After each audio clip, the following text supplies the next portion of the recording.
accesează browser și tastează Download Driver Xerox B210, iar de pe site oficial Xerox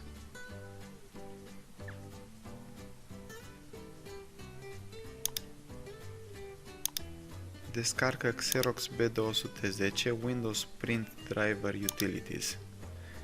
Download.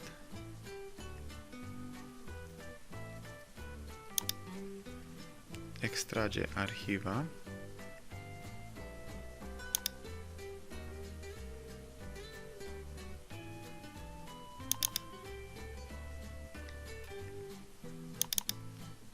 Iar în folder accesează Setup.exe. Install software, agree, wireless network connection,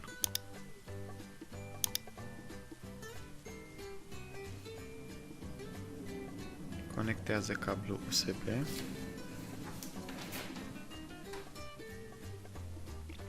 selectează rețeaua wireless corespunzătoare,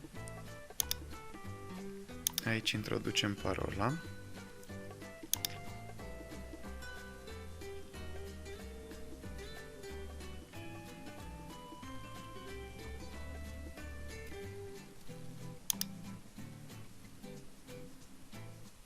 deconectează cablu USB,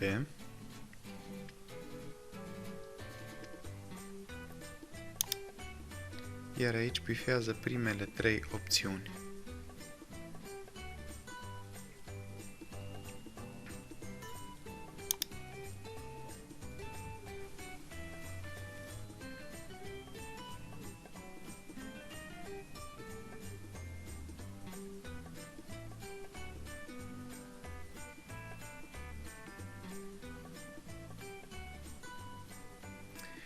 Imprimăm o pagină de test.